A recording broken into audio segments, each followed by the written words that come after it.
Frankenstein in the Land of Oz, written by Mann. Fade in. Exterior, Kansas Plains, day. The song We've Got to Put That Sun Back in the Sky by the Boswell Sisters plays. We sweep over the barren plains of Kansas. The rust color of the ground is reflected in the tan-hued sky. Dust swirls everywhere. On screen appear the words, Kansas, the Dust Bowl. Montage of life in the Dust Bowl. Men and women tend to animals on farms. Kids play baseball in their yard, then run back inside when dust storms come barreling toward them. Farmers cradle dead crops.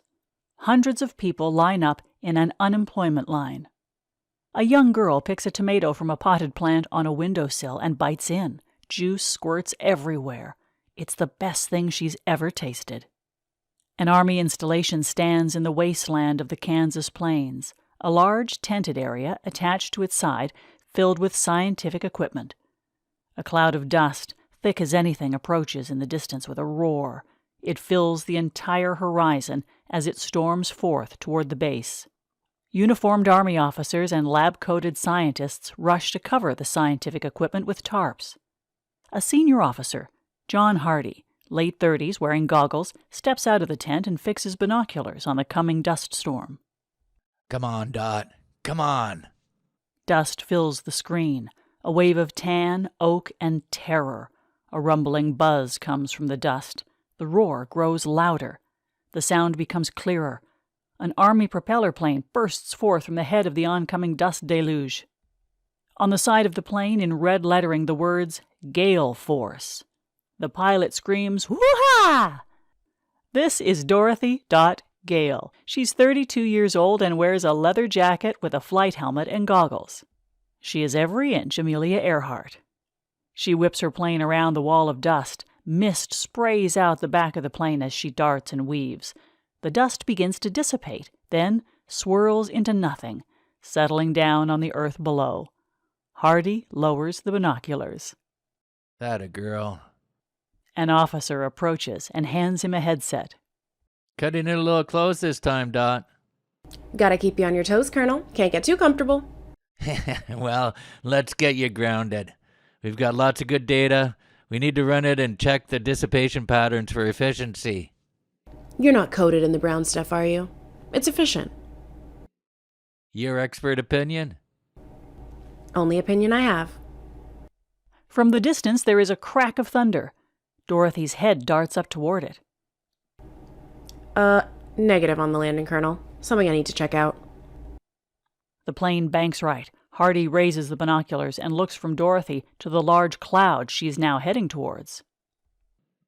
No way, Dot. You need to refuel immediately. Get down here. That's an order. I'm a civilian, John.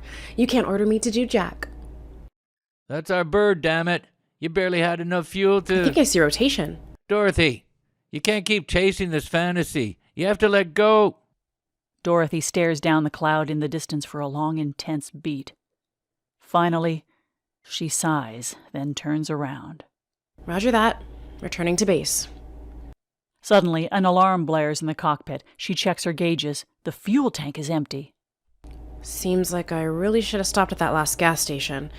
Looks like I'll be gliding in, Wright Brothers style. Orville and Wilbur Wright weren't wrapped in a 10,000-pound tin can. That's just a shell, baby. It's what's inside that counts, and you all are lucky because it's me inside. She throttles the nose of the plane to angle upwards. The broad bottoms of the wings are slowing down the plane. Just then, a large gust of wind and dust slams into the plane from the side. The storm has regained steam. Alarms wail in the cockpit. No! Dorothy struggles to make countermaneuvers, but the plane is a brick, being pushed mercilessly. Then, one of the wings is ripped clean off from the force. The plane spirals downwards. Images flash before Dorothy's eyes. Cut to Interior, Gale Farmhouse, day.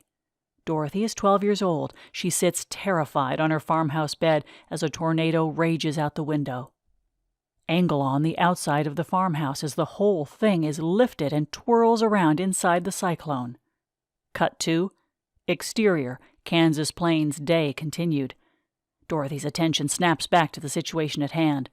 The plane rapidly spirals to the ground. Mere moments before it impacts, she hits a button and triggers the ejector seat. The top of the cockpit flies away and she launches out at an angle almost perpendicular to the ground. The parachute is sheared off and flies away as Dorothy, strapped to the seat, rockets toward the army tent. The plane slams into the ground in a massive fireball feet from the tent. Officers and scientists scatter, seeking shelter behind the equipment. Dorothy barrels through. Her head slams against a large metal piece of equipment. A high-pitched ringing tone wails in her head, blocking out all other sound. Hardy bolts to her as her eyes fall shut, and blackness fills the screen. Fade out.